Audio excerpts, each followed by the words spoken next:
व्यास मंच पर विराजमान पूजनीय गुरुजनों व प्रिय श्रोतागण, मनु शतरूपा जी के प्रयास से, तपस्या से, त्याग से और सबसे अधिक उनके भगवान के चरणों में प्रेम से भगवान प्रकट हो गए हैं। और भगवान के रूप का वर्णन इस दोहे में किया गया है। और अभी तक मैंने 146 दोहे किए हैं। मुझे लगता है सबसे सुंदर दोहा 147 नंबर दोहा आप याद रखिए।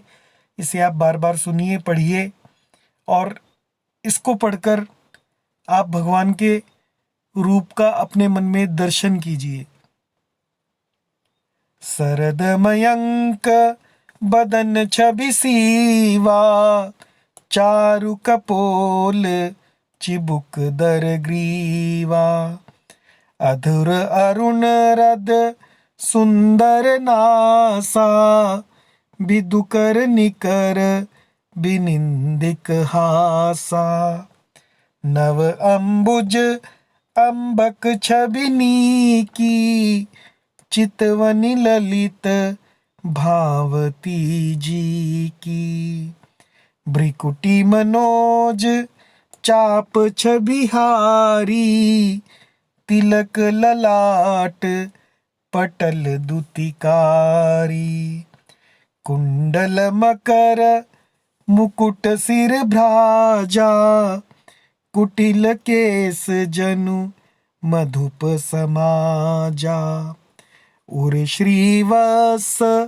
रुचिर वनमाला, पदिक हार भूषण मणि जाला, के हरि कंधर चारु जनेऊ, बाहु विभूषण सुंदर तेऊ, मकरी कर सरिस सुभग भुज दंडा, कटिनि संग कर सर को दंडा, तड़ित बिनिंदक पीठ पट, उदर रेख बर तीन, नाभि मनोहर लेति जनु, जमुन भंवर छवि छीनी।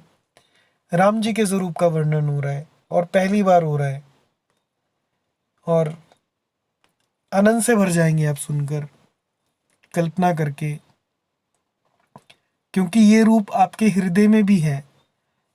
हमारे अंदर भी हृदय में भगवान का निवास हर प्राणी के है।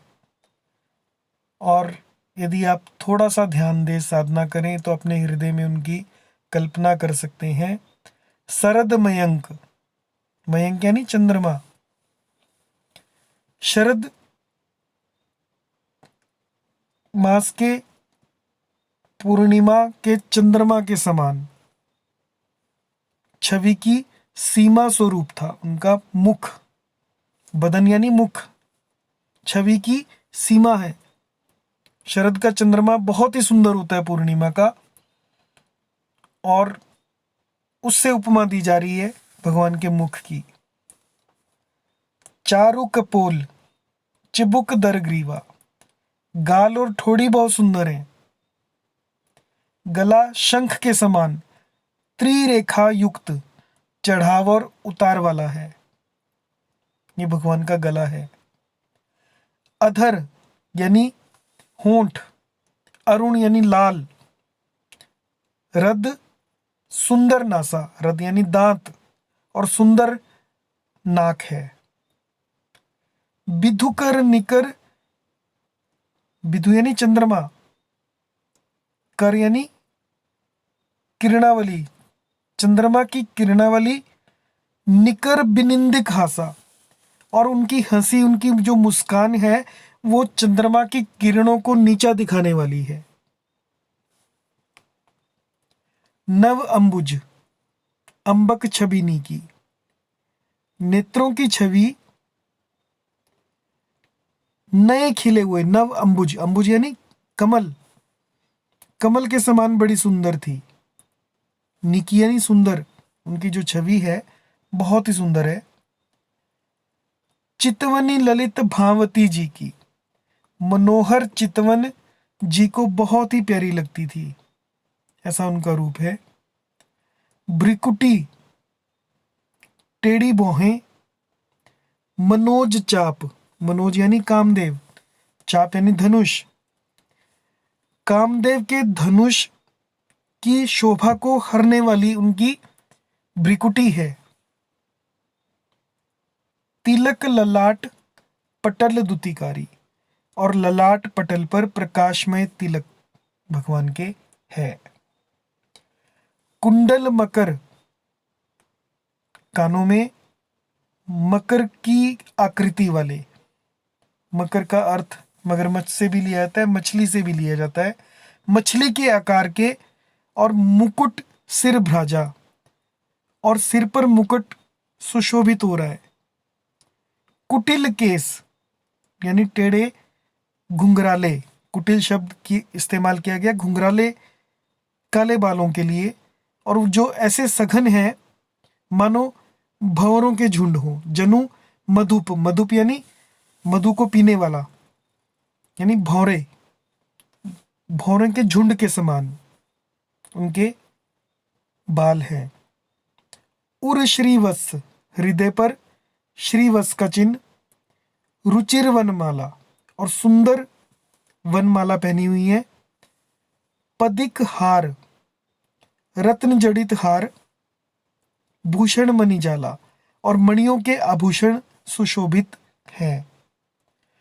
केहरी कंधर चारु जनेऊ, केहरी यानी सिंह, सिंह के जैसी गर्दन। कंधर यानी कंधे हैं उनके। चारु जनेऊ, सुंदर जनेऊ हैं। बाहु विभूषण, भुजाओं में जो गहने पहने थे सुंदर थे वे भी बहुत सुंदर हैं। मकरी कर सरिस सुभग भुजदंडा, यहां पर हाथी की सूंड के समान। यहां पर कर का अर्थ है सूंड। सरिस सुभग भुजदंडा, हाथी के सूंड के समान उतार चढ़ाव वाले सुंदर भुजदंड है, उनके बाजू हैं ऐसे। कटी निशंग, कमर में तरकस। कर सर को दंडा, और हाथ में बाण और धनुष शोभा पा रहे हैं। कमर में तरकस लगा हुआ है जिसमें बाण रखे जाते हैं, और हाथ में कर यानी हाथ, सर को दंडा, सर यानी बाण, कोदंड उनके धनुष का नाम है, धारण किए हुए हैं। तड़ित बिनिंदक, स्वर्ण वर्ण का प्रकाशमय।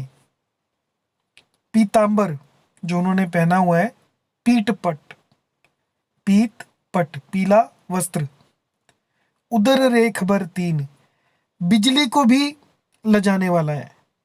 तड़ित यानी आसमान में चमकने वाली बिजली को, बिनिंदक उसको भी लजाने वाला, उसकी भी निंदा करने वाला ऐसा वस्त्र पीले रंग का उन्होंने पहना हुआ है। उदर रेख, पेट पर सुंदर 3 रेखाएं बनी हुई हैं। नाभि मनोहर, और उनकी ऐसी सुंदर मनोहर मन को हरने वाली नाभि है, मानो जनु यानी मानो जमुन भंवर, यमुना जी के भंवरों की भी छवि को छीन लेने वाली उनकी सुंदर नाभि है। जैसे यमुना जी में भंवर गोल होकर पानी को अंदर की तरफ खींचते हैं, बड़ा सुंदर भंवर बनते हैं यमुना जी में, उस भंवर के समान उनकी नाभि है। तो भगवान के रूप का इस दोहे को विशेष रूप से आप 147 नंबर दोहे को विशेष रूप से आप याद कीजिए, इसे गाया कीजिए, तो आपको आनंद आएगा और आप अपने मन में भगवान का दर्शन कीजिए। जय सिया राम।